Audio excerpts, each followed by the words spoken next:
Ladies and gentlemen, welcome back to Casual KO podcast. Coming off a mixed week for us on this platform. We've been hot lately. Jared's still doing very well. Alex, I'll let him kind of fill you guys in on how he did. I'm not 100% sure. I did okay. I made some money on DFS and I made some money on Underdog. All my profits throughout the entire night that I made, which was significant. I started out with $100, got that bankroll up to 500. Put 400 on Izzy, just money line Izzy. And it all went away because he decided to try to pull a Max Holloway and then got choked. He did you see him point to the And ground then and then just immediately run away. yeah, immediately get rocked and then choked. But I felt like the tide was turning in that fight. It was a great title fight. I still enjoyed every minute of it, and it was a fun card. Felt real good after Jared and myself called the first round sub for Jesus Aguilar. And I was like, all right, this is going to be a great night. I know the next three fights are Locks, Song Kanan, Tom Nolan, who sucks, by the way. Tom Nolan sucks, but he still won because he was fighting, a corpse of a man. And then Jack Jenkins, who got it done. Felt good. But then, obviously it fell apart at the end. Sharp pick for me. The sharpest of the night was Dan Hooker by decision. I felt good about that going in. Also, obviously, Carlos Prates. I called that perfectly. KO round two on the show. There's a record of it. Nailed it. Harry's not here. We won't talk about any of his picks. He's kind of a guest on the show whenever he wants to come on. Jared hit a couple 100%. Aguilar sub along with myself. So you hit Ramos decision. You hit Prates. That wasn't 100% though. You had another 100% somewhere. Yeah, Casey O'Neill. O'Neill decision. Alex had some nice picks as well. We'll get into the fucking little giant ladder bet later, but Rosenstrike was a good call on your part. I also had that. We all had that actually. And you were the only one that hit that 100%, Alex, at a decision, which was not likely. And you were very close with the DDP sub in round 5, which DDP got it done slightly earlier after Izzy tried to be Max Holloway there. Little giant ladder, we're calling it that from now on because we are flexible with this bet, guys. You try taking $50 and turning it into 500 and see what you want to do. Are you going to want to put all 500 of that on a fucking tough card? I don't think so. We decided as a collective here to pull out $500 profit, and we actually got that 50 all the way up to $904. We decided again as a collective here to pull out $500 profit, so essentially $450 profit off of that initial $50 investment. Bet the 404 remaining was $404 with 30 cents. We bet it on something that I felt good about. It was Carlos Prates, and fill me in on the rest, Jared. Carlos Prates, Jack Jenkins, and the over 1.5 in Kayakar, France versus Steve Urseg. Yeah, and Urseg shit the bed for us. So that was minus 147. A missed opportunity there for us to not take Song and Prates. Hindsight's 2020, of course. Thoughts on the card, Alex? How did you do? What did you think of it? I thought it was a super fun card, but what are your thoughts? Good card. I mean, it would be a absolutely shitty card if you didn't make money. Absolutely shitty card. And a lot of spots where people didn't make money. Like I know a lot of people hit Cool about a little bit too hard. Thought that was a blatant robbery. But there were some easy spots on the card, like Rosenstruck decision, plus 750. Loved it. I hammered the over 1.5. I got a little bit greedy on the over 2.5. Smashed that fight. Did panic a little bit when I heard the decision go to a split. 30-27. Kind of had to stand up after that one because if I lost that fight, that would have been, I probably would have been under the rock for a little while. But good. Hit that. We built a little 5-team round robin that I didn't have time to make an edit for. That was profit even though we hit only 3 out of 5. Well, that's the thing. Alex, you said that what if that hits, we're going to roll that into the ladder. So we lost our ladder, so we're starting our new ladder with 63 and change, if I'm not mistaken. Well, I thought we were going to throw that and the 500 on top too, but We're taking the profit. No, you're talking about the 500 that we pulled out. No, he was saying, Jared, that like if we won the $404 profit or the $404 leg, we were going to throw that on top of that. No, what I'm saying is that he suggested that 500 that we had pulled out, that we restart the ladder with that. So I had to tell him, go fuck yourself. Yeah, man. It ain't profit if we're putting it right back up, dude. Just hit the reset button. We'll start with like $50 again. It's whatever. Yeah, well, from what I understand, we're taking the 63. Are you guys cool with that? Doing that 63 that we won off that fucking it's a little steep, man. the 13 extra dollars. I know it might make or break you, especially having a good week where you hit your 4-teamer steamer, Aguilar, O'Neal, Prates, DDP. That was plus 1807. Phenomenal job. You did miss a tragic, massive bet with a bunch of tennis So bitches. brutal. Is it mostly women that you put on the tennis legs? I mostly bet on women's tennis because I just find it's kind of more predictable. You know what I mean? Just who's going to show up and who's not. I find it way easier than betting on men's tennis. But yeah, I had You study their it, cycles and things like this too, right? Like you get yeah, real deep. yeah, right.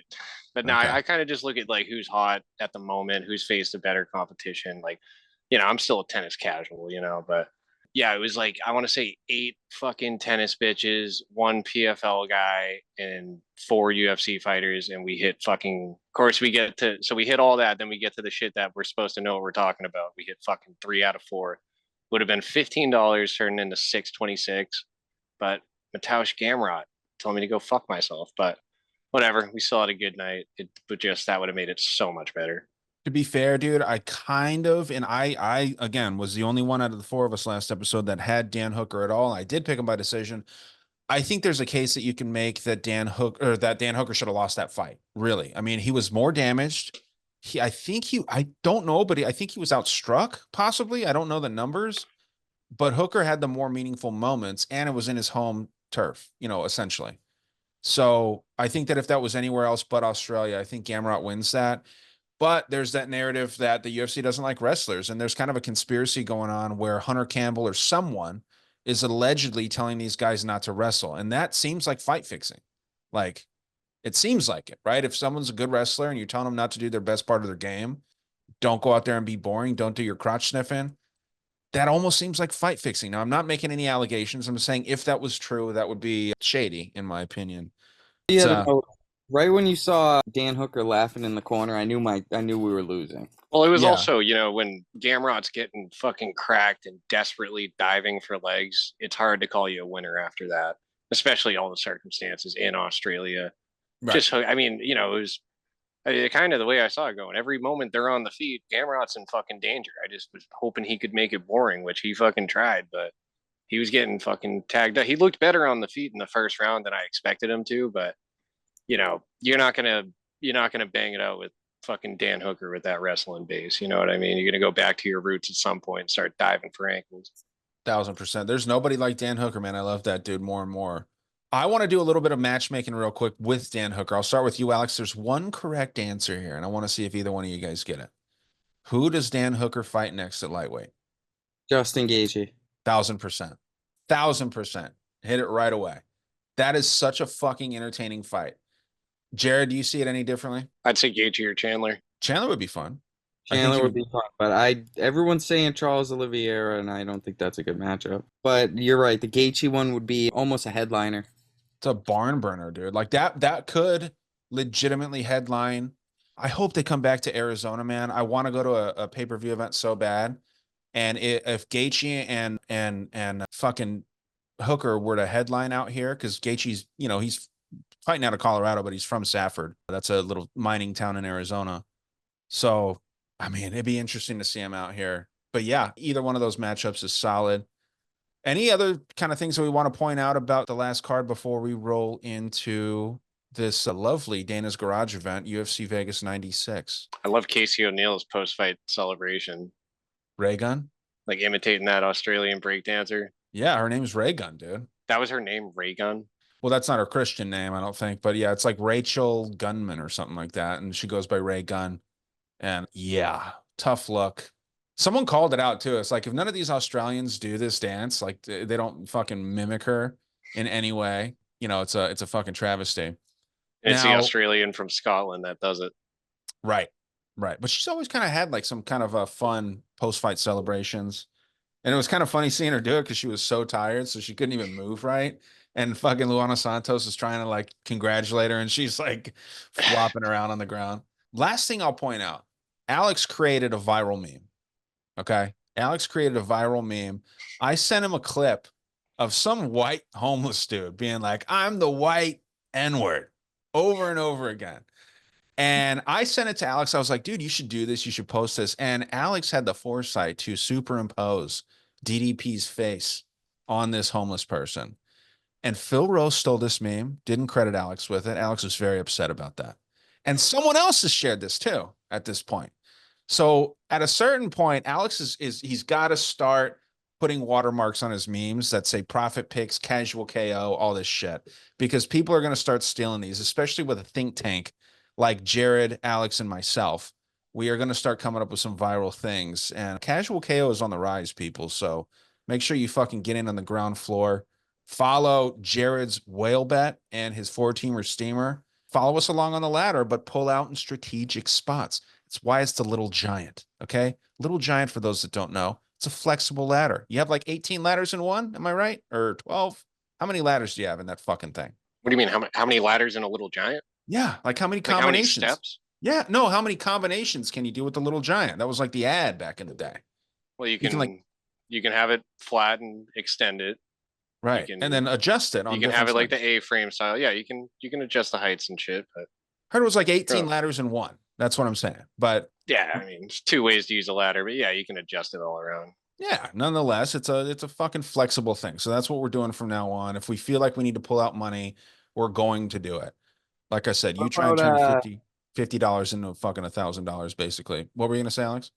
What about the political element to the card, you know, with Bilal representing Palestine, winning at 304, and now we're at 305, and, you know, the headliner is Israel, and it just so happened to be on the anniversary of the Hamas covenant, and we all know Hamas is, you know, very anti-Israel. Are they? They got what they wanted. I thought that the Palestinians and Israelites loved each other. Am I mistaken? Nonetheless, yeah. That has everything to do with who wins a fist fight. Well, dude, so what did I tell you guys though last time? Like, I never want to have a high-profile main event or a co-main event in any of our ladder bets, because it's just there's so much shit that can be going on. And whether Alex is, you know, conspiracies, I'm the conspiracy guy here. But Alex, when it comes to these fights, he'll find these angles. Some of them make sense, some of them don't. The Tom Brady one didn't. I will say that. It did make sense. It just took me. There was no finishes on that card. Tom Brady's the GOAT. Sense, dude. Tom Brady is the GOAT. The card was on his birthday. And who was the GOAT? Khabib was the GOAT. And everyone that had something to do with Khabib won. And has been winning. Well, you can find these things. That shit's in your head, dude. We can find these things in hindsight, right? But yeah, nonetheless, I want to stay away from high-profile main events in the ladder. I think that might make sense. Maybe there will be like a blatant fucking spot. But even like the most blatant spot would have been Israel Adesanya against Sean Strickland. Sean Strickland fucking lost that, you know? There's just an added amount of pressure. There's some different variables that we can't really account for in main events like that. But nonetheless, let's roll into this card. Not a fun card unless you're gambling on it.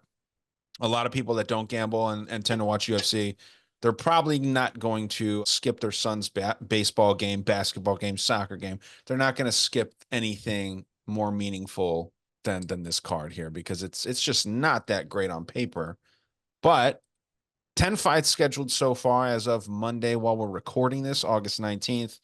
A few interesting mismatches and some strange things. We'll kind of run through the card here a little bit, just to see any spots that we like. Obviously, Wang seems like a mismatch against Leonardo. Jose Medina shouldn't even be in the UFC.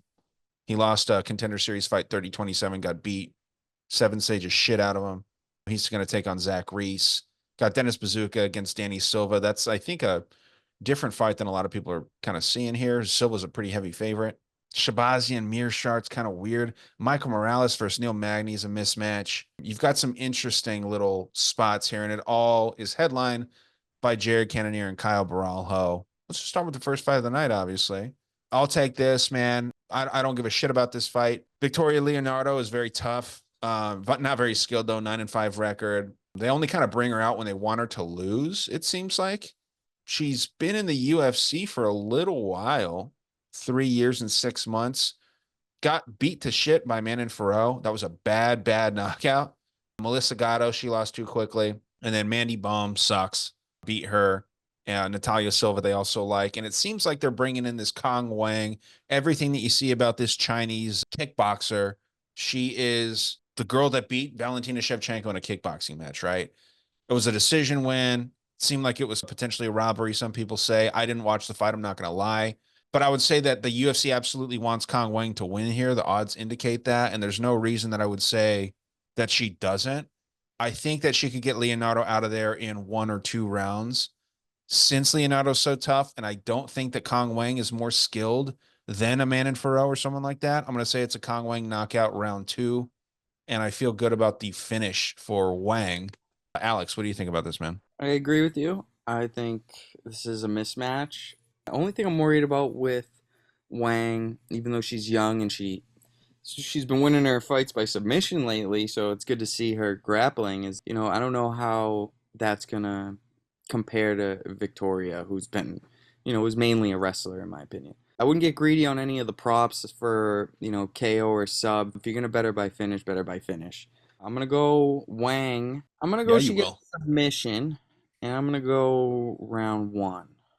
Wow, a sub round 1 for the And kickboxer. here's the thing too, it's not often, and I always tell Jared this, it's not often you see these WMMA fights over under set at 1.5. Very rare, and this is one of these rare occasions. I like the under here. I like it. Jared, where you at? Yeah, I was trying to like find a bet on Leonardo. Just can't fucking get there, man. Because I'm like, you look at her 3 UFC losses, they're all the respectable names. Like, you can kind of give her a pass on it. If you watch back like that Melissa Gatto fight, like, at the end of the second round, like Leonardo's arm was broken and like she didn't care. She wanted to keep fighting. The doctor had to come in and he's looking at her arm and she's like, I'm fine, I'm fine. And he looks at the ref and says, this thing's broken. And that's how the fight got stopped. I'm like, damn, this bitch, she got that dog. She's fucking tough, but it takes more than that, because she doesn't have the best fight IQ. Even against Mandy Bohm, her one UFC win, she fucking cracked her and then immediately clinches up with her. And it's like, if you're going to be dumb, you got to be tough. So that's really all she got going for her, man. A strong clinch. She does do her best work in close, but she's got bad cardio. She got better experience, but she's an experienced loser. I kind of had the thought that maybe she has looked worse than she actually is just because of the level of competition she's been fighting. But entry level UFC fighter or, a good regional fighter. And then I look at the Wang side. She's a good kickboxer. She's sharp. She's got a real composed style. She's got a weak strength of schedule, but it's not like she's taking some massive step up here. They're giving her a pretty light introduction to the UFC. So she should be able to do whatever she wants. She'll settle in. She's not going to come bum rushing her right away. I'll say she gets her out of there by knockout round 2. I tried to take Leonardo. I just can't get there. All right. Jared and I in lockstep with the first fight. Method, round, everything. Yeah, it'll be interesting to see what happens there. Alex, you can take this second fight of the night here. A lovely fight. We got Josiane Nunes versus Jacqueline Cavalcanti. Not fun, not exciting, but what do you think about this? My most confident pick, all over Jacqueline Calvalcanti. Wow. I think the volume's high. I don't think she has the greatest power. And I agree with a lot of people who say Nunes has more of a finishing capability compared to her. I do agree with that. Nunes does hit much harder. With that being said, I think the marketable girl is Jacqueline. She's going to have the higher volume. She's going to be the much bigger girl. And I think she's just going to cruise on the outside for 3 rounds and win a unanimous decision. I'm very confident in that. I'm not going to be shocked if I see a knockout in this fight. I think the line's going to skyrocket. I honestly capped her at like minus 300. I think this is one of the best parlay pieces on the card. Definitely going to be hammering her. It's just my passionate play of the card. I'm going to go decision, but I would love to see her get the finish. But I think Nunes is just such a tough man, in my opinion, that I don't think she's going anywhere. So I'm going to go with Cavalcanti decision. Horrible odds on that at plus 100. I think the money line's the safe pick here. Yeah, Nunes is a tough little fella for sure. Jared, where are you at on this one? I just realized now, Nunes kind of looks like Carlos Hernandez. Do you guys see that? It's you got some Carlos Hernandez in her. Looks like Carlos Pratas a little bit too, with that big nose and the white. Yeah, the haircut's not helping. Nunes, I just think she's, obviously she's a hard hitter. I think she's kind of one-dimensional. She wants a brawl. She throws everything into every punch, always looking to land that left, but she doesn't want a point fight. She doesn't want to wrestle. She's got pretty questionable cardio, and she just wants to go in there and bang it out with somebody. And I don't think Cavalcanti's going to give her that fight.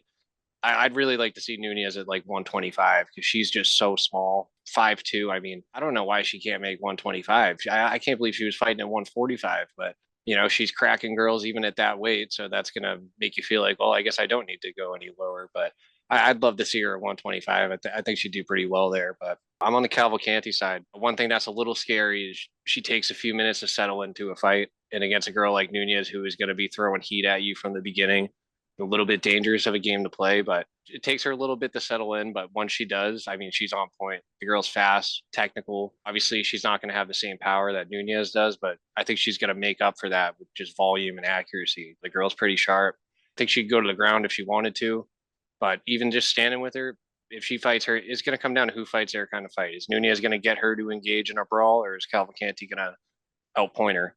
I'm pretty confident here, man. I think if she can survive that first round, I think she's really going to start to take over this fight. So Cavalcanti by decision. I just see her taking over after the first round. All right. So you guys are both in lockstep with each other there. I wish that I could be with you guys on this, man. I actually think that Nunes has something to offer against Jackie, as I'm calling her, because her UFC debut was against a 40-year-old woman who is on like a 5-fight losing streak in Zara Farron, right? Zara Farron is not good anymore. I don't even think she's going to be in the UFC. I mean, again, she's she's in Aries now. And she lost her debut in Aries to a 12-6 fighter by rear naked choke in round 1, Giselle Moriora. I don't even know how the fuck you say it. But she lost a majority of her fights, all of her fights actually, in the UFC. She's 0-4 in Zara Farron. Also, with Cavalcanti, her one loss came in the PFL Challenger Series to a Czech Republic fighter, Martina Jindrova. Not sure anything about her, but she's 6-5 now. And this isn't even UFC level competition. This is low level stuff. She didn't look great against Farron. She did win by unanimous decision. With this little Nunes fella, she is very short. She's compact. She's hard to take down. I don't know that Cavalcanti goes for any kind of takedowns or anything like that. But Alex said himself, this line should be capped at like minus 300 for Jackie, right? Why isn't it? There's something that the odds makers know, the matchmakers know. Yeah, Chelsea Chandler sucks. She's not good. She beat Nunes last time. I heard, we want picks, and I was telling Jared about this yesterday. We texted a little bit, and she was called by We Want Picks a Sasquatch. Fucking Chelsea Chandler is a Sasquatch in there. She's massive, has so much size on her opponents. The skill's not there, but the size is. And if you're getting into a clinch battle, especially if you're someone like that's 5'2" or whatever that Nunes is, you're going to lose that. Chelsea Chandler's knees come up to this lady's chest, basically. And it was a tailor-made match for Chandler to win. The UFC wants Chelsea Chandler to win fights. They want Nate Diaz fighters to win. They had this dude set up in the Contender Series, gave him a short notice replacement out of Arizona, and he got dusted. He got kneed in the fucking chin, knocked out bad in the second fight of the Contender Series last week. I just think that Nunes is kind of being overlooked here a little bit. Yeah, I don't think she's great by any means. I think this is a close fight. I'm not one of these guys that says in a close fight, I always want to be on the dog side. I don't think that that's logical. But in this case, it's so close. I don't see the talent from Jacqueline. And I just think that Nunes will probably win. She could get a finish, but I think that this is like a 30-27 type situation where I think Nunes kind of dominates here. It could be 29-28, obviously women's MMA. Give me Nunes decision. This is not something that I'm confident in, but I will not be taking Jacqueline at any kind of favorite odds. If she's a dog, I'll take her, but I don't like it at all for Jackie here. This is your spot coming up next. The first man fight of the night. Jared, we've got Jose Medina, who I mentioned should not be in the UFC, in my opinion. A lot of other people feel the same way. Zach Reese as well, kind of a little bit of an overhyped prospect, but skilled everywhere, it seems. Hasn't gotten out of round 2, I don't think ever, or out of round 1, I should say, ever. So what do you think about this first real fight of the night, Jared? You had mentioned it with Medina. I think it's super weird that he's even in the UFC. I mean, that Contender Series fight, this dude got the absolute shit beat out of him. Human punching bag for 3 rounds. One of the judges had it 30-26. I mean, when he did throw back, I mean, the dude was straight just sloppy. I don't know what they could possibly be seeing in him, but Zach Reese got to be the A side of this one. I imagine they're bringing Medina in to hook Reese up. When Reese came into the UFC, I think I had a little bit too high of expectations for him, and then he got fucking slammed on his head. Aside from that, he's fast, he's accurate, and he's long, and he uses that length pretty well. But I still have a ton of question marks. We haven't seen his cardio be tested. The guy hasn't gone past the first round, and we haven't really seen anybody challenge his grappling. And maybe Cody Brundage was a glimpse of challenging that grappling, and look how that went, you know? So still a lot of question marks. Just because Medina's tough, I think we might get a couple questions answered, at least as far as the gas tank goes. I think this is pretty likely to be the longest fight of Reese's career, saying that it just makes it out of the first round. Yeah, Medina, I mean, yeah, the dude's a punching bag, but hey, he's got a chin like a punching bag. So I'm going to say Zach Reese gets a decision win here. Unless he should really just pick this dude apart, unless he gasses out. But we're going to find out. All right. Alex, what do you think? Yeah, he covered a lot of good points. You know, Jose Medina, even though he's a punching bag, he's good at it. He can eat them shots. If I'm Zachary Reese, I'm going right to the grappling. Do I want to watch this guy eat my hands for 2-3 rounds? We might get our questions answered about Zach Reese because I don't know if he can put this guy out in round one with the hands. So I am leaning Reese to grapple here. I'm going to go Reese round one sub. But I'm telling you, if that does not happen and you don't see him going for the grappling early, it's going to be rough as the fight goes on because I could see Reese getting tired. This would be embarrassing for him to, be winning this whole fight and gas out. A lot of red flags on this fight. Line's a bit wide. Got to go with Reese here. I'm going to go with sub round one. Not confident. Probably won't have too many bets with Reese this week due to that questionable cardio. Okay. Yeah, I like the sub one take a lot. I'm kind of in the same school of thought as you, Alex, but I think it goes in round two, and I think that Reese gets the sub there fairly early. And I think that if Reese is smart, he's going to go to the ground early, like you said. But this Medina dude is tough. I heard something from someone, I forget where it was, that Medina gets brought in to like fight and spar with boxers, Bolivian boxers that are a little bit like prospect-ish. And he just goes in there and gets teed off on. And he doesn't have the skills. He's more of a knockout artist as far as like how he gets fights done. But he's not skilled enough to really do this at the UFC level. I don't think he knocks out Reese. If he does, like Alex said here, that'd be a fucking bad look. Reese has been knocked out, obviously, very early in the UFC. I think that Reese probably spams takedowns and he gets shit done. It seems like the UFC likes him and they want him to do well. I think that the reason why, to call back to what Jared was saying, why would Medina get brought in? Because he can be a showcase for any fighter that they want to do well, right? He can get beat up on. He can make the fight look interesting. Someone that has like the striking. I'm not saying that Prates and him would ever be matched up. I don't even think they're in the same weight class. Guys wouldn't get matched up, but just imagine someone with excellent striking like a Prates or someone like that, just teeing off on this dude with an immaculate chin, kind of like Song last week. It would be a showcase. And I think that that's what Medina is brought into the UFC for. This guy can get beat up, come forward, make it look interesting. I think Reese gets this done sub round two. It could easily happen in round one. But yeah, this is a showcase spot for Reese in every fucking sense of the word. I stand by what I said. Doesn't matter really the weight. I think that this dude is, he's coming down in weight. Maybe he'll be a little more chinny. I don't know. Maybe he'll be more chinny and Reese can get something done. But Reese isn't a knockout type dude. He's a kind of a borderline jiu-jitsu nerd, even though he does have more knockouts than he does have subs. I'm not high on Reese. I think that Reese is overrated. I can't stand how he looks either. For something about him, like he always looks greasy, like his hair's sweaty. Is it the mullet? No, it's not the mullet. I actually like mullets, but it's just something. He just looks fucking greasy. I don't know. He looks weird. That's not a reason to make a bet, but I stand by my round two sub for Reese here. Next fight of the night's actually very fun. We got Vladislav Borshchev. We'll call him Slava Klaus from now on, or Slava. He's taking on James Llontop. This is actually really good matchmaking, I think, man. Slava coming off of a really weird loss to Chase Hooper, and he got subbed, but he got dropped by Chase Hooper. I'm just going to keep this short because I'm curious what you guys think. I think that James Llontop gets this win. I think it could come by decision. but I'm going to go round 2 knockout for Llontop. I know that Vladislav, or I should say Slava, is the better striker, obviously, but I've never been high on him. I've never thought that he was that good at the UFC level. And I think that Llontop, it's kind of more unknown where he stands at the UFC level. He did lose his debut fight, but that Malik Lewis dude that he beat, I mean, that guy was skilled. He got brought into the Contender Series twice. Malik Lewis did. So the UFC clearly liked him. James Llontop went in there and beat him. I think that he's got the power to actually kind of stand with Borshchev, but he can also mix in the takedowns. Borshchev's takedown defense is 0. I don't care that it says like 30 or 40% or whatever it is. This dude can be taken down by a gust of wind. Llontop can mix in those takedowns and I think make this look pretty ugly and potentially get a ground and pound TKO.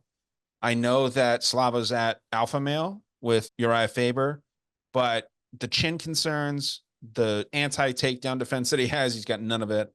Give me Llontop at decent dog odds here on Tapology. It's showing plus 205. Yeah, give me Llontop, man. I think I don't see how you can put money on fucking Slava at 2-1 odds. Jared, what do you think, man? I just don't understand how Slava gets his fucking ass beat by Chase Hooper like that. You know, I can understand like a fluky sub like by Hooper, but like Hooper straight dogged on him, dude. Like, you know, he's supposed to be a really good kickboxer and he got his fucking ass beat by a jiu-jitsu dude. So now I don't know what to think of him anymore. He should really be dead to me after that, but I'm going to speak it like a true Yankee. Llontop. I think we're looking at a brawler versus a technician. You know, obviously Slava being the technician, I think Llontop's just going to get a little sloppy the later the fight goes, and he's just going to be headhunting or spamming takedowns or just trying to get his hands on Slava.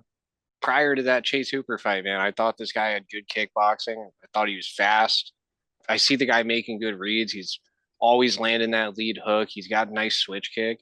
And of course, his kryptonite is the wrestling. But I mean, the dude was looking solid, I thought. Even in his defeats, I thought I could take positives away. But man, that Hooper fight left such a bad taste in my mouth. And now the motherfucker's minus 250. That's so fucking gross. Don't imagine parting ways with any money on this one, but I'm going to pick Slava here. He ain't quite dead to me yet. I'll say Slava wins a moderately sweaty decision. All right. Alex, which side are you on? I'm calling it right now. This is the 1-800 gambler fight of the night. Especially after this man lost me money on Chase Hooper. You know, that was an embarrassing bet. I don't think I could look at this man the same ever again after that. Doing tape on Jimmy here, I liked what I see. The guy's got good cardio. He's got good pressure. He's got that good killer instinct. He's honestly showing good IQ. He hasn't really wrestled in the last couple fights, but he's had a lot of control time. And that's what I noticed that Slava Claus lacks, too. He lacks, you know, a lot of work in the clinch. He lacks a lot of control time positions. And that's where I just see James winning this fight. Winning the fight in minutes in the clinch with the Muay Thai base. I like him here. And it's hard not to go against the trends where, you know, you're betting against the taller fighter. You're betting against the longer fighter. Probably the bigger guy cutting more weight. And now you're getting him at dog odds. Everything is pointing on top. Feels like a little bit of a trap fight. Over-under is all up in the air because both of these guys have been getting dropped too. I've seen James get dropped in a ton of fights as well to a gust of wind. So this fight is just almost unpredictable. James could win by sub, KO. He could win a decision. But I agree with Jared. I think this goes the distance. I think we see the sweat. I think we see a sweatier decision than what he thinks we're seeing. Yeah, I want no part of this fight. I am going to agree with Jared. I'm going to go Slava Claus wins a close decision. I think anything close goes his way. He's the vet. Anything close, they're going to steal it from James because he's young in the sport. You got to think of that, guys. They want to keep Slava Claus fighting a couple more times. He's marketable. Slava Claus to become 8-4 via probably split decision. It's interesting you say that, man. I actually think that the more marketable guy is Llontop just because he's the prospect. You know, Slava's kind of already made his bed and we'll see where he's at. But we could, I mean, you know, we're not right until we're right. So, you know, maybe you're right about the more marketable. We'll see if someone gets robbed in a decision. I just don't think it gets that far. I think that Llontop does catch that chin, which is very suspect of Slava. So, Alex, why don't you take this other? I mean, I think this is a fun match as well. Dennis Buzukja, who every time I mention his name, I always got to mention that this dude was a criminal before he fucking fought in the UFC. The whole gym over there at Longo Weidman talks about how nice of a guy this is. And I understand they're covering for their guy, but at a certain point, you got to be like, like don't highlight how good of a person he is. He used to mug people, at least one person that he got caught doing. And there is like, this isn't me saying that he did this and I'm bullshitting. You can Google Dennis Buzukja crime record and you can see that he mugged people. He stole a wallet from like a 17-year-old, like all kinds of wild shit. Bad dude. I understand like you can make some bad decisions, but like at what point are we just saying like, hey, yeah, this guy kind of sucks. I'm curious what you think about this first, Alex, with Dennis Buzukja matched up against Danny Silva. What are your early reads on this fifth fight of the night here? Close fight. I like Danny here. I think he's the more marketable guy. I think he's the guy who's a little bit better on the feet. And shockingly, we saw him mix it up a lot against Culibao in his last fight, which was impressive. Close fight. I think they're building him up here. I got to go with Danny. I am worried about the weight. I would wait to bet, and that's probably why the line hasn't moved as well. A lot of other people are worried about that as well. These are the type of guys you got to wait to see how they look on the scales, too. So just a red flag about that. Gonna go with Danny, wins the decision. Maybe a late KO. He's got power, but I go Danny to either find the KO or get a decision. Wouldn't go crazy with the props on this one, guys. Yeah, and you like him at minus 250 on average? Yeah, I mean, he's not my most confident play on the card, but I think he's safe at minus 250.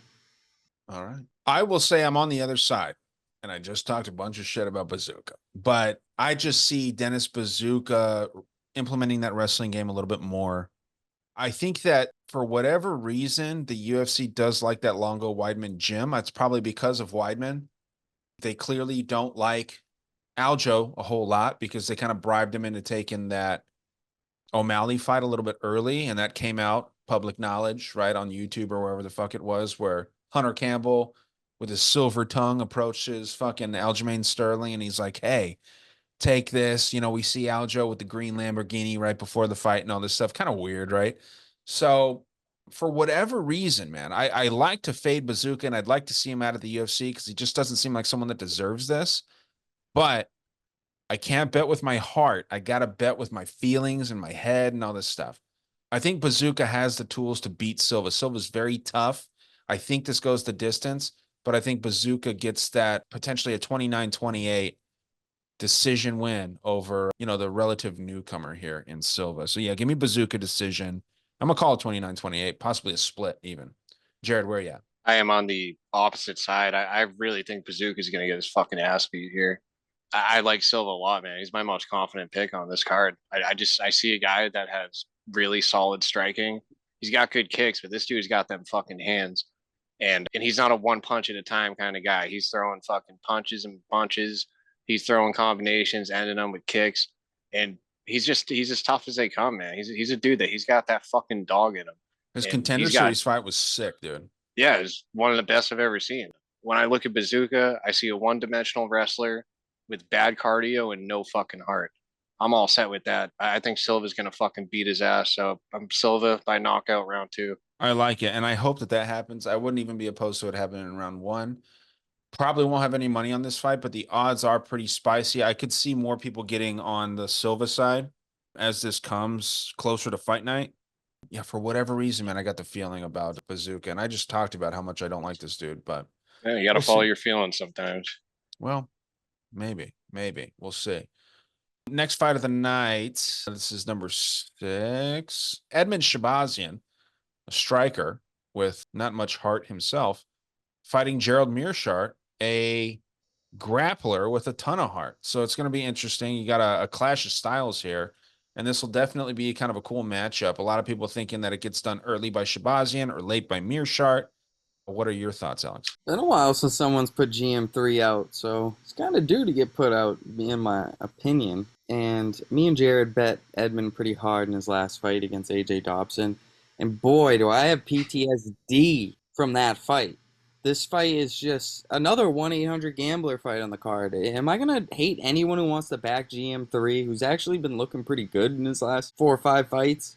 There's value there. The value's all on Gerald. It's just... whew. I don't know how you trust Edmund when he's just so unreliable.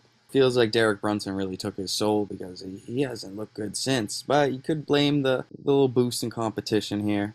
I'm going to go Edmund. Not confident at all. At all. We're not going to be putting any money near this fight.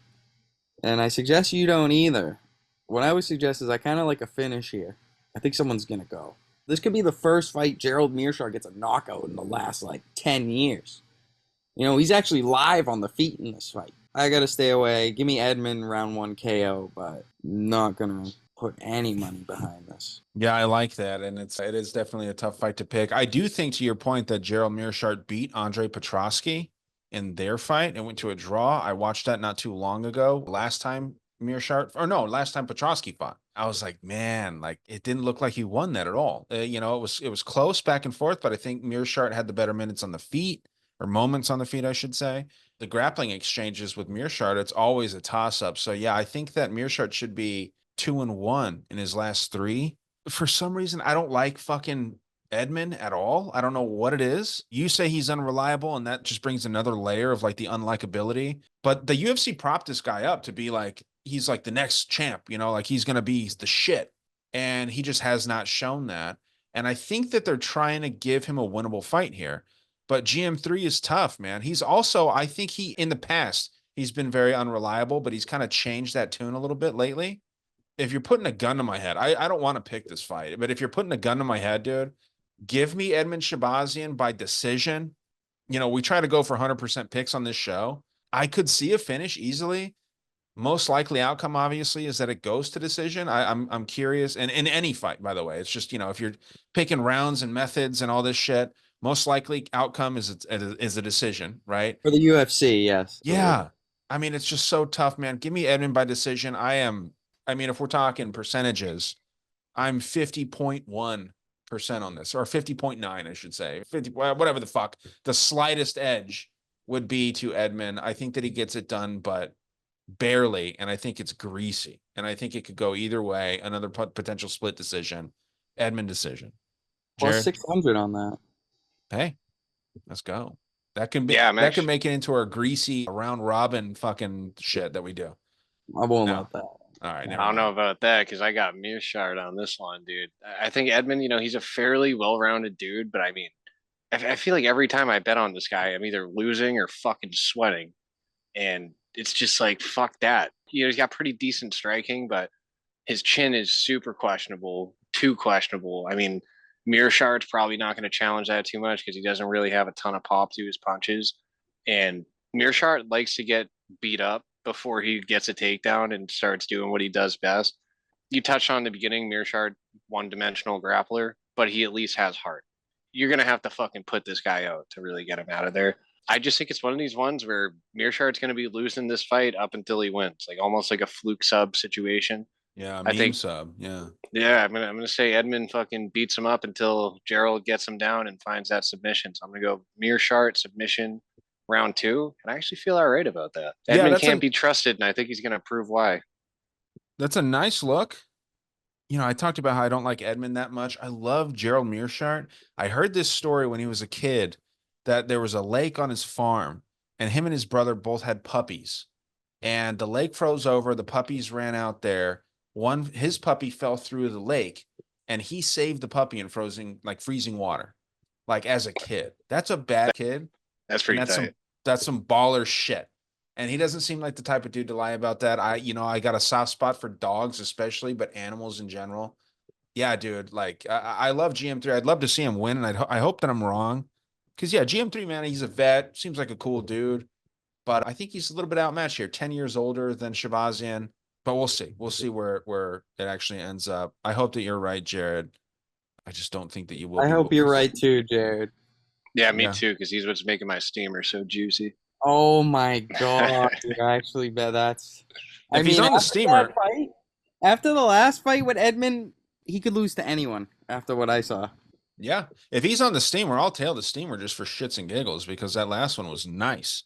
Yeah, it's always $25 to $50 just for funsies, and when we hit it, it's fucking sweet. Yeah, I might tell you on that. But yeah, our picks are locked in. I don't want to spend much time on this. I'll just start. We can just give our pick. I'm taking Michael Morales knockout, probably round 3 because Magny is tough. If you guys have any hot takes on this, feel free to expand. But I think Michael Morales, wrestling champion, I think Muay Thai or boxing champion, something like that in his country. just an all around what a mixed martial artist is. And I would love to see a fight between Prates and Morales. I think that would be fucking electric. But Morales, round 3 knockout. Jared, what's your pick here? And then we'll just move right on. And I'm giving Magny a lot of credit here, and I'm going Morales by decision. If Magny is going to have a chance to win this fight, I think he's got to make it a clinch fight. If he stays at distance, he's more than likely going to get pieced up. Make it a clinch fest, make it boring. That's his best bet, but I don't see it for him. I'd like to. I really tried to, but I mean, Morales just, he's 12 years younger. Dude's just so slick. And he's shown to be well-rounded too, man. He's shown he can defend a takedown. He's shown if he goes down, he can work his way back up. This is absolutely the best opponent he's faced in his career, but I think he's ready for this fight. And I think he's a guy that's constantly showing improvement. And here's his chance to break into the rankings. So big gatekeep spot for Neil Magny. Actually, a lot of vets on this card, but Neil Magny's not one I'm going to side with. So Morales, I'm going to say he gets a decision. Alex? I was back and forth at first. I actually liked the value at Neil Magny at first. I was like, he could outdog him. We're going to find out who's the better wrestler.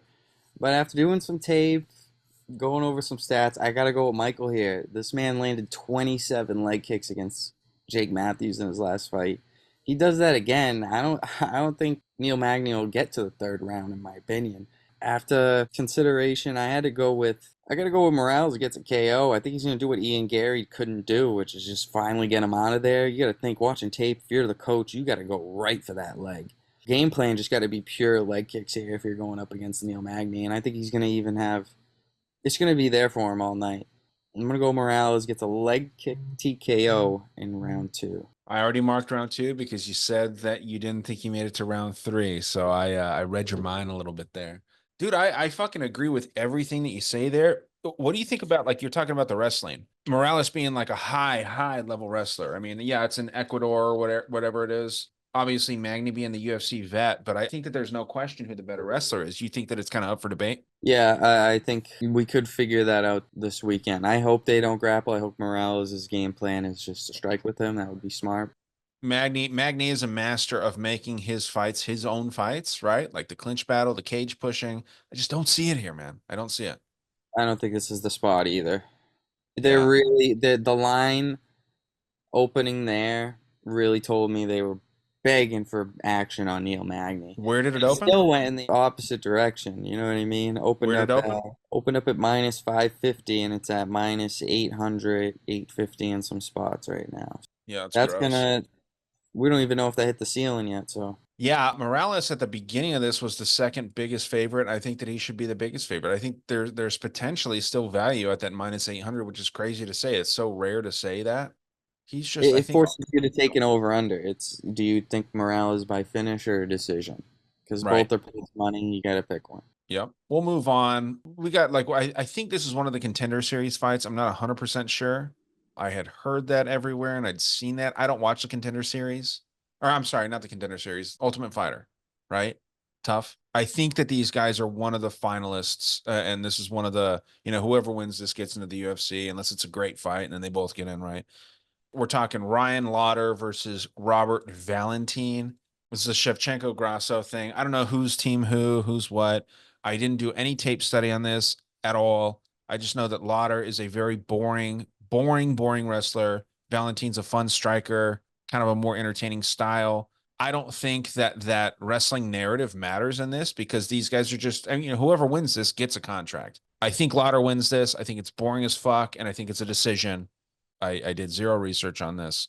All I know is that one guy is a boring wrestler that's very good at controlling, and one guy is kind of a more fun striker, and those matches tend to go one way usually. But what do you think about this one, Alex? I'm just going to go Rob. Not betting on this. Too many questions. A little bit too late notice for me.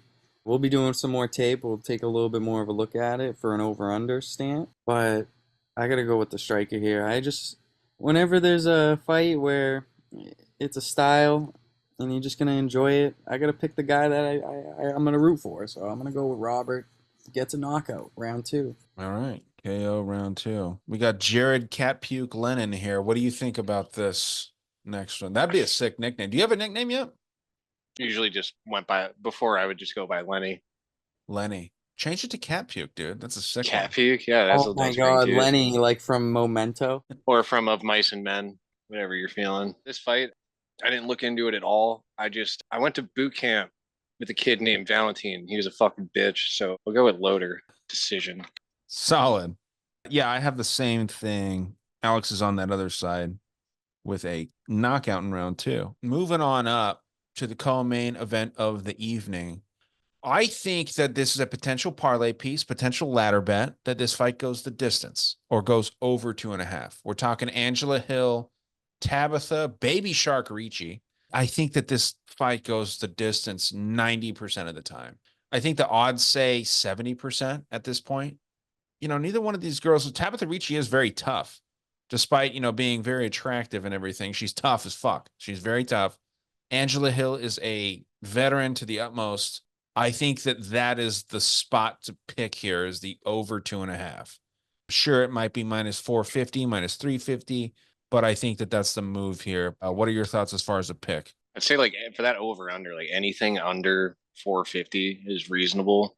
To get higher than that, it gets a little shitty. But I'm with you. 9 out of 10 times this fight goes the distance. I can't imagine it doesn't.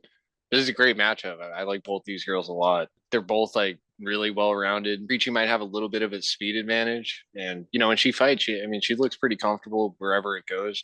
Being the smaller girl in a lot of matchups, she really tries to like punch her way into a clinch.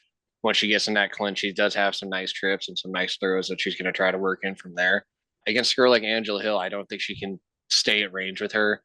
I think she's got to clinch and she's got to wrestle if she's going to win this fight because, you know, Angela Hill, even at 39 years old, dude, she is a very tough fight for anybody. At 17 and 13, she is so much better than her record shows. I mean, she has fought the who's who at 115. You know, she's been around for a while and just her stats over the course of fucking 25 UFC fights, and she still had, you know, statistically still fucking really good stats. It's like, how do you not take her here, man? I know she's getting older, but I got to ride with her. She's fucking accurate, high volume. She's really good defensively. She really doesn't get hit a ton. She's a hard girl to read. She shows different looks. She mixes up the strikes. I just think she's solid everywhere. So is Ricci. I think it's going to be a good fight. Very close. Could even be a split, but I'm absolutely taking Angela Hill by decision. Alex? 100% agree. My other confident pick on the card is Angela Hill. I think she beats her everywhere. Tabitha Ricci has to wrestle in this fight to win, in my opinion. I don't think she's going to be able to win this on the feet. Honestly, I wouldn't be shocked to see a Hill knockout for like the first time in her career. Has she ever gotten a knockout? Yeah, she has. She knocked out. She got her first sub last time out, so yeah, a knockout would be sweet for her. I'll say she gets a 3rd-round knockout here. I think she's the vet on the card that's gonna win, and I'm confident. And the odds say that too. You know, 39-year-old coming against a 29-year-old, 10-year difference, and she's a slight favorite. That just tells you the skill level difference. I'm not worried about the cardio. I'm not worried about the durability. Tabitha Ricci's only way to win, in my opinion, is to spam wrestle and go for the sub. Yeah, I'm a little bit worried that we're also confident on this. So you're going Hill knockout round 3? Yeah, we'll go with the Hail Mary. It's probably going to pay like plus 5,000. Yeah, that's no, I wouldn't say so confident. I like Hill, but I can acknowledge I think this fight plays out close. They're both really good fighters. I should rephrase it then. Like we're all picking her, and she is the slight favorite in what seems like a pick 'em, but I hear everyone kind of on that Hill side. By the way, check this out. Let's see if that'll show up. This is an Angela Hill on-card autograph that I got. This is one of the immaculate cards. Shadow no box. Sticker bullshit either, right? No sticker. She held that card and signed it. Guess how much that card was, by the way. Let's see. I'm gonna $14. Lower. Alex, take a guess. $8. It was $7 plus shipping. What a sad thing. Like that's crazy. She's a legend, and her cards, on-card autographs. This is one of 99 cards, and it's sold for $7. Okay. Sad. I think that card should be worth a lot more. That's why I bought it. I wasn't a huge Angela Hill fan, but she's won me some money since then. I got to ride with my girl, dude. Her grandparents, Betty and Barney Hill. Alex, I know you know them. You familiar with Betty and Barney Hill? First interracial couple to ever report an alien abduction. Okay. It's funny you say that. My girl was listening to some weird podcast and she started talking about the fucking grandparents. And I was like, oh, yeah, their granddaughter's fighting this weekend. She was like, what the fuck? Like, they have a granddaughter in the UFC. Yeah, dude, it's weird as fuck. You know, I think that this is an evenly matched fight. I think that the more marketable girl obviously is Tabitha Ricci. It is a little bit concerning to me that Dana just loves that Callum Walsh dude. He's like Dana's golden boy in the boxing world. You guys familiar with Callum Walsh? Yeah, I was surprised that didn't scare Alex. Yeah, I mean, it's one of those things where it's a little bit like, you know, a close decision might go to Ricci here, but I do think that this is dominant performance by Angela Hill. I mean, she's got to retire soon. I don't know if this is a retirement fight. You hope that she could retire in front of a crowd, but I think that Angela Hill gets the decision. That's the reason that I'm so worried about it. It's so closely lined, but we're all in the same fighter, the older fighter by 10 years. She's looked great. Tabitha Ricci's kind of coming up still. I mean, she's got the better record, 10-2, fighting lower level of competition by a mile. By Interesting a little fight fucking there. country mile. Yeah, I mean, it's insane. So yeah, give me Hill. She's taller, she's rangier, she knows how to use her weapons. But yeah, that is the co-main event. Jared, I'll let you take the main event. I think you did the best last week. We've got Jared Cannonier versus Caio Borralho, and you kind of foreshadowed it for people that were paying attention. But I think I know who you're going to pick here because you're talking about veterans. So what do you got? Yeah. Yeah. I'm picking my fellow Jared here. You know, people say we look alike, as you can clearly see by the picture. Yeah, you guys look the same. But I always thought it was like Billy Q or who's Senior no, Perfecto? Bill Algeo is the one you're always saying. Yeah, Bill Algeo, but it's Jared Cannonier. You guys look the fucking same. Yeah, dude, that's me. It's just Yeah. it's insane. But yeah, dude, I'm gonna side with him here. I like Borralho too. I've rode him in every fight in the UFC so far. He's a well-rounded dude. He's got fast striking, but I've noticed throughout his fights, he reaches a lot. Like, but if he lands clean, he really starts reaching, and he's there to be hit. And I don't think he's really faced anybody good enough to capitalize on that yet. But he can't be reaching like that with a guy like Cannonier. He's a dude that Borralho really needs to respect that power. And I think Borralho's best bet is to make this a point fight. But coming into a 5-rounder, against a guy who's been there many times, that's a lot easier said than done. I think he will respect the power because he did call for this fight. This is a big step up for him. And after his last win, he called for this fight and he acknowledged Cannonier is a scary dude that he wants to test himself against. So I think he's going to acknowledge, the threats that are coming his way. That could even make him a little bit gun shy. You could see him maybe, drop the first round or two. And now you're hoping that the guy that was the favorite is now playing catch up. I like Cannonier, man. The guy, he's fought the best of the best. High volume, good cardio, big power, and fucking really, really good defensively. And even at 40 years old, dude, this guy really hasn't skipped a beat. Well rounded, and I don't care who it is in this division. He is a very, very tough fight for anybody. So he's been fighting at the highest level for a long time, and it's for good reason. This fight feels like a coin flip to me, but I'm taking, even though he's 40, I'm taking the more proven guy, and I think Cannonier is just gonna end up putting a pace on Borralho that he's never seen before. I'll give Borralho some credit. I'll say this fight goes a distance, but I just think Cannonier is going to offer him shit he hasn't dealt with before. So give me the vet. Let's go Cannonier by decision. Cannonier has some MMA karma coming back to him, man. I don't think that fight should have been stopped against Imavov. He got rocked, sure, but Cannonier's known for his chin a little bit, right? It shouldn't have been stopped like that. It was kind of an early stoppage, but I'm curious what you think, Alex. I'm on the other side. I think Caio Borralho is going to be working too much in the clinch, doing too much pressure, and I think he's going to be getting a lot of takedowns. But it's scary, though, because I don't think Jared Cannonier is the same guy as he was, 3 years ago. He was getting out-wrestled by Derek Brunson in round 1. And then we see him recently out-wrestle Marvin Vettori, which is just an outrageous spectrum change, in my opinion. I got to go with Borralho to win a decision. I think he's just going to get a lot of control time. I think he's going to just stop the momentum of Cannonier. And it's hard to know where his head's at. This is his last hurrah. He doesn't win this fight, he's not going to have ever a chance of getting to the title. So what you're saying, Alex, is that if Jared loses this, he's not ever going back to the title, and so what were you getting at there? This is it for him. If it's all in. So yeah, I mean, It is interesting because I could see why people would be on the Cannonier side. I am on the Kyle side. I think that it makes sense. Now, let me preface this by saying I don't see a world where Izzy doesn't beat DDP last week. I said that, right? To my credit, I felt like the fucking tide was changing. The scorecards were 2-1 for DDP, but DDP was looking so tired. But that's one thing that we got to kind of remember next time he fights is that he looks tired after round one, but he just keeps going, and he isn't as tired as he looks. So put a pin in that thought and save it when he fights Strickland. I think he beats Strickland again. I'm just going to throw that out right now, even though I don't think he beat him the first time.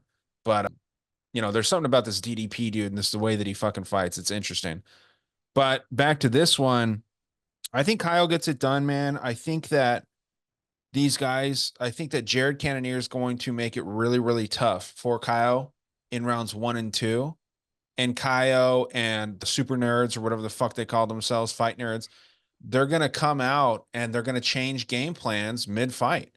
And instead of Kyle trying to wrestle, which I don't think works very well for him against Cannonier, Cannonier will get a little bit tired. He'll be expecting those takedowns. And in round 3, Kyle catches him with almost like a meme type of knockout, like a meme type shot where he catches him right on the chin and doesn't necessarily put him out. I think it's going to be a TKO. Kyle's going to go follow him down to the ground and beat him up on the ground. And that's how Kyle gets it done. Knockout round 3.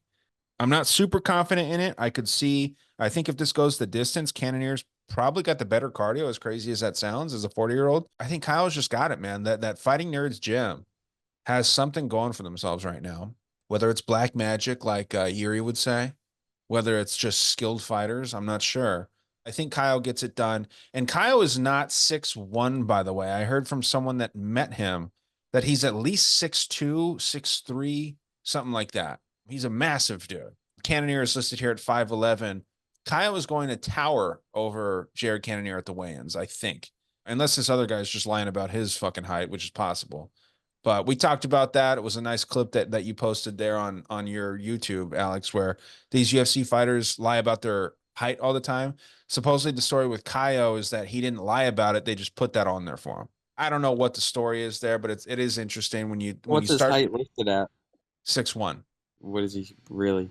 I think he's about 6'3". He's a tall dude. You know what I mean? Like, I'm 6'1", my dad's 6'3". My dad feels so much taller than me, even though, like, maybe it's just because my dad. I mean, that 6'3" is a big fucking dude. Izzy 6'4", supposedly. If you were standing next to Izzy, I don't know how tall you guys are, but like, he'd feel massive. And then Alex Pereira, who's also listed at 6'4", would feel like he's fucking 7 feet tall. Like, these guys are massive people. So I think Kyle is along the lines of like Izzy's height.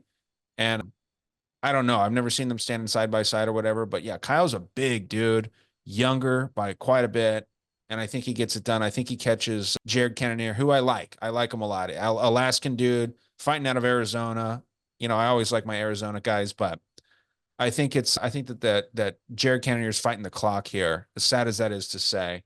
But who knows, man? It's a fucking fist fight, so we'll see. But yeah, give me KO round 3. Kind of a long shot, but I just kind of feel that. Ballsy.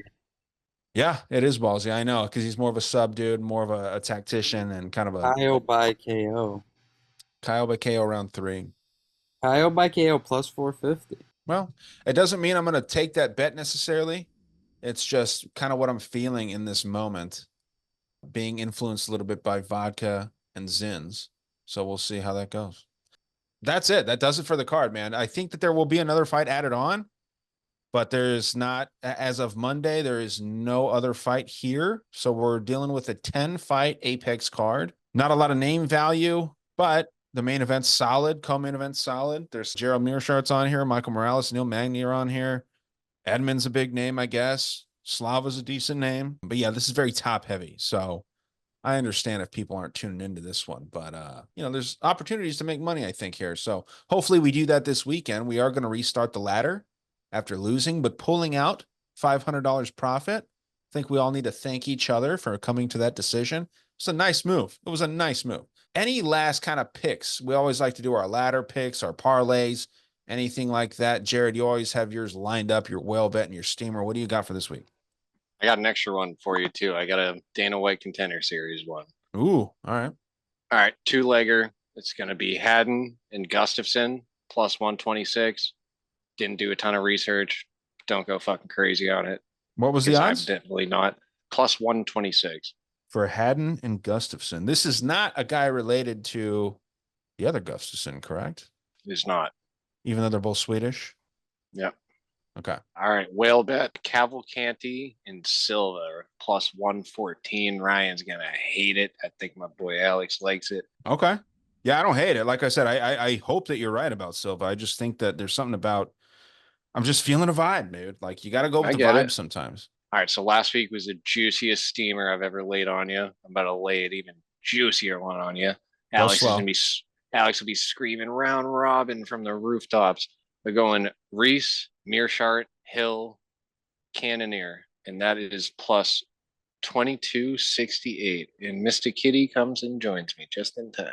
Wow, that's the opposite of a dog. So when the cat gets involved, we have to think of something. Over cat, underdog? What are we talking about here? That's nice. Yeah, 2268. That's it. You hit last week, by the way. That was the juiciest one that you'd laid, and it hit. And you turned. Why don't you tell the people what you turned what into? You know, money that you laid It down. Because was there's no shame in that shit. You know? yeah, no. It was 25 and got back 450-ish, a little bit more. Yeah, that was sweet. And all you fucks that DM'd me on Instagram, we fucking crushed. We had a nice little rat pack, like 5 of us. We crushed it. Fuck yeah. Well, good for you, man. Yeah, that was nice. Yeah, you probably had the best week. I guarantee you had the best week out of all of us because I basically broke even. Sounds like Alex did better than I did. I did the worst last week, and then it sounds like you did the best. It is what it is. Alex, do you have any spots that you like here? Any parlays, any lines, anything like that? Jared definitely stole one of my plays. I definitely got Calvalcanti, Danny Silva parlayed together. Okay.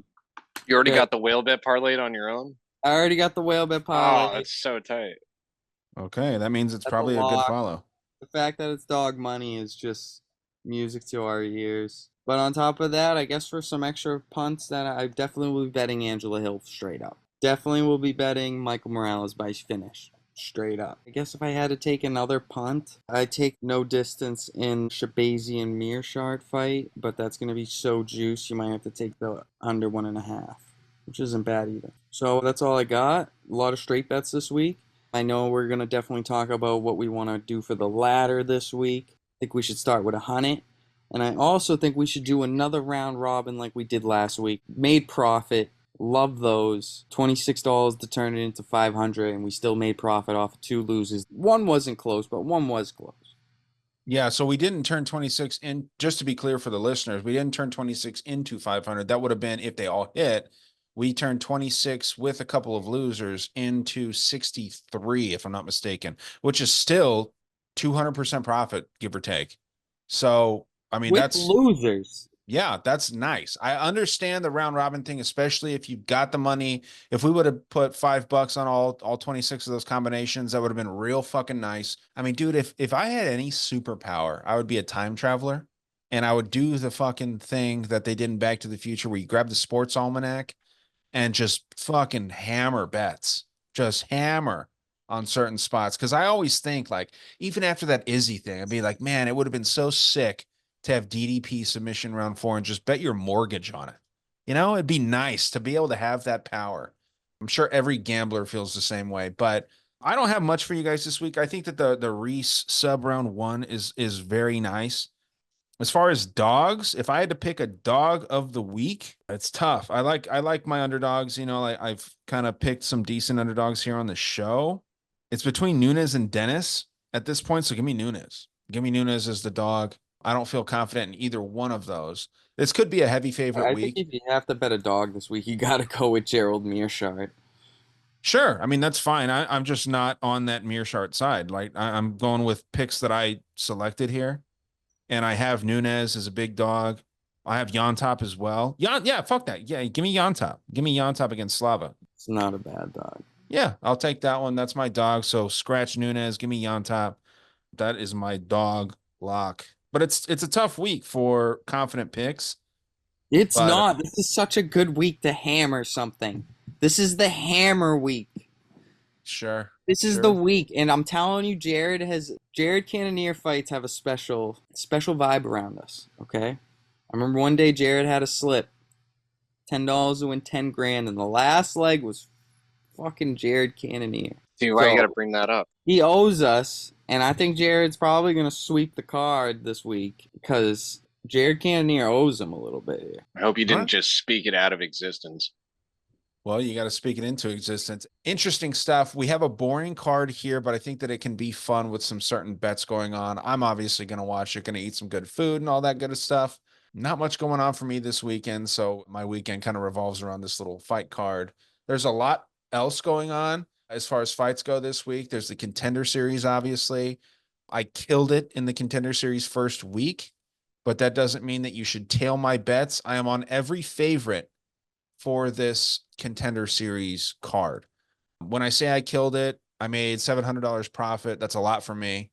That would be equivalent to like 20, 30 units, something like that. My units are like $20. So I don't know what that math checks out to.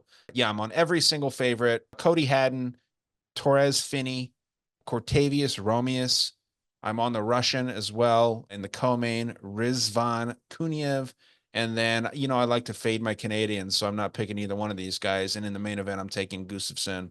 You could parlay that. It would be kind of a nasty parlay. All favorites for a Contender Series card. These are wild cards, kind of. My success from last week in the Contender Series came mostly from betting round props. Like in the co-main event, I took the round to start fight 3. That's very rare in Contender Series fights. But if it's kind of 2 pitter-patter fighters, look for it because these guys don't change their styles that much all the time for Contender Series. And then don't be afraid to bet dogs, just because I'm on all favorites. There's inevitably going to be a dog that wins on all these Contender Series fights. So, yeah, man, fun stuff. I'm stoked for tomorrow for the Contender Series. It's always cool to just watch some good fights on Tuesdays. Any last words for you, Alex? We're going to have the ladder bet up. We're going to post it on Instagram. I'll also post it on our YouTube. Be sure to follow and hit the bell because sometimes it comes out late Saturday. It could even come out as late as Saturday morning. You never know with us. So, yeah, follow us at Profit Picks. Follow T Picks. I'm sure he'll be posting and talking about it as well. And let's make this money. Can you call it the little giant ladder from now on, Alex? I just want you to do that because I think that it makes sense because we are flexible with the ladder. No, we could have a number associated with it. No, it's a little giant. Out this shit. No more. This one we don't cash out. Yeah, fuck you. Not gonna tell me what I'm doing with my money. So I'm just saying. I'll this cash one out when we're I feel not like cashing out. we'll cross that bridge when we get to it. Dude, if we wouldn't have cashed out last time, we would be so fucking pissed right now. How about that, right? Out, it would have won. No, that is not logical. Bro. See what I mean when I say it's in your head? If we would have taken Song Protest, it would have won.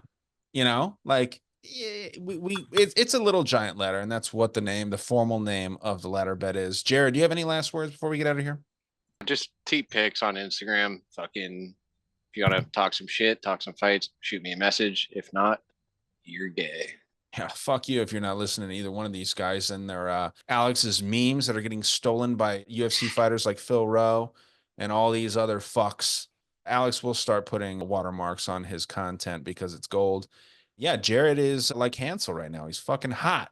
He's hot. Watch Zoolander if you don't get that fucking reference.